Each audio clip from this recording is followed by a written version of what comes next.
ദൈവത്തിൻ്റെ അതിപരിശുദ്ധമായ നാമം വാഴ്ത്തപ്പെടുമാറാകട്ടെ.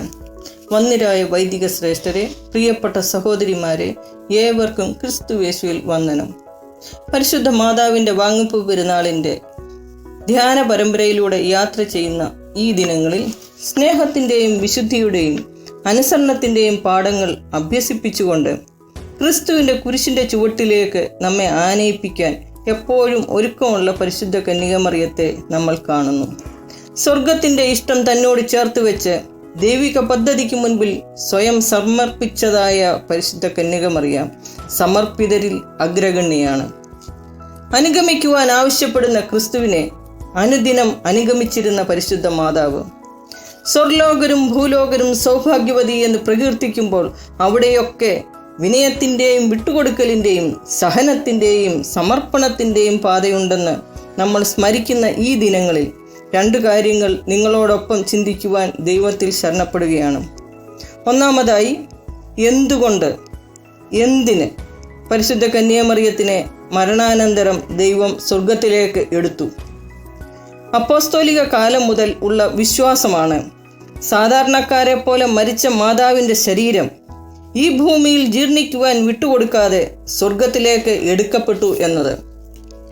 പരിശുദ്ധ മാതാവിനെ എന്തുകൊണ്ട് സ്വർഗത്തിന് അർഹയാക്കി എന്ന് ചോദിച്ചാൽ അതിനുത്തരം അവൾ തന്നെ ഈ ഭൂമിയിൽ സ്വർഗമായിരുന്നു എന്നതാണ്.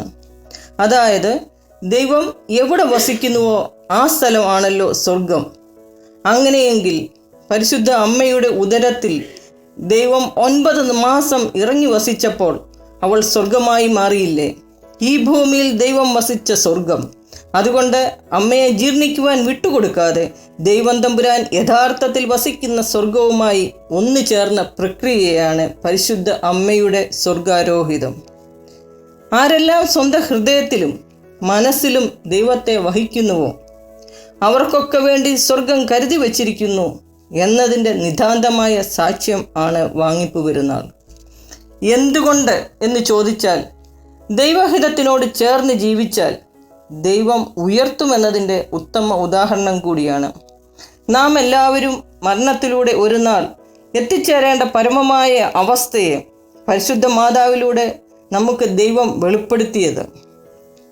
യോഹന്നാൻ്റെ സുവിശേഷം 14-ാം അധ്യായം 2-3 വാക്യങ്ങളിൽ ഇപ്രകാരം പറഞ്ഞിരിക്കുന്നു: ഞാൻ നിങ്ങൾക്ക് സ്ഥലമൊരുക്കിയാൽ ഞാൻ ഇരിക്കുന്നിടത്ത് നിങ്ങളെയും ഇരിക്കേണ്ടതിന് പിന്നെയും വന്ന് നിങ്ങളെ എൻ്റെ അടുക്കൽ ചേർത്തുകൊള്ളും.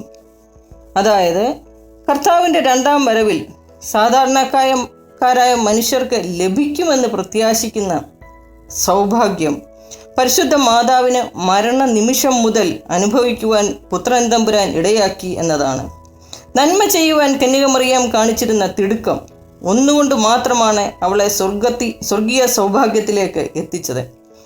പരിശുദ്ധ കന്യകമറിയം ദൈവപുത്രന് ജനിക്കാൻ ഉദരത്തിൽ ഇടം നൽകിയപ്പോൾ ദൈവം മാതാവിന് സ്വർഗത്തിൽ ഇടം നൽകി. രണ്ടാമതായി ചിന്തിക്കുവാൻ ആഗ്രഹിക്കുന്നത്, യഥാർത്ഥത്തിൽ വിശുദ്ധ ബൈബിളിൽ പരിശുദ്ധ കന്യകമറിയത്തെ സ്വർഗത്തിലേക്ക് എടുക്കപ്പെട്ടു എന്നതിനെപ്പറ്റി പരാമർശിച്ചിട്ടുണ്ടോ എന്നതാണ്. ഇല്ല എന്ന് പറയേണ്ടി വരും. പക്ഷേ വെളിപാട് പുസ്തകം 12-ാം അധ്യായം 1-ാം വാക്യത്തിൽ യോഹന്നാൻ ശ്ലീഹ രേഖപ്പെടുത്തിയിരിക്കുന്നു: സ്വർഗത്തിൽ വലിയൊരു അടയാളം കാണായി, സൂര്യനെ അണിഞ്ഞൊരു സ്ത്രീ, അവളുടെ കാൽക്കീഴ് ചന്ദ്രനും അവളുടെ തലയിൽ 12 നക്ഷത്രം കൊണ്ടുള്ള കിരീടവും ഉണ്ടായിരുന്നു. അതായത് സൂര്യനെ ഉടയാടയാക്കി ചന്ദ്രനെ പാദപീഠമാക്കി സ്വർലോകരാജ്ഞിയായി അവരോധിക്കപ്പെട്ട പരിശുദ്ധ കന്യകമറിയത്തെ ഇത്തരത്തിൽ ബൈബിൾ അടിസ്ഥാനപ്പെടുത്തിയുള്ള ഒരു സത്യം തന്നെയാണ് പരിശുദ്ധ അമ്മയെ ആത്മശരീരങ്ങളോടെ സ്വർഗത്തിലേക്ക് എടുക്കപ്പെട്ടിരിക്കുന്നു എന്നത്. മാർ അപ്രയം പോലെയുള്ള സഭാപിതാക്കന്മാരുടെ ഗീതങ്ങളിൽ ഇതേപ്പറ്റി പ്രഘോഷിച്ചിട്ടുണ്ട്. പ്രിയമുള്ളവരെ, കാനാവിലെ കല്യാണ വിരുന്നിൽ അവിടുത്തെ കുറവുകളെ മനസ്സിലാക്കി പുത്രനോട് അപേക്ഷിച്ച മറിയം ഇന്നും നമ്മളുടെ കുറവുകളിൽ, പ്രശ്നങ്ങളിൽ, പ്രയാസങ്ങളിൽ നമുക്ക് വേണ്ടി മാധ്യസ്ഥം അർപ്പിക്കുന്നുണ്ട്. ആ പരിശുദ്ധ അമ്മയിൽ അഭയം പ്രാപിച്ചുകൊണ്ട് ഉപസംഹരിക്കുന്നു.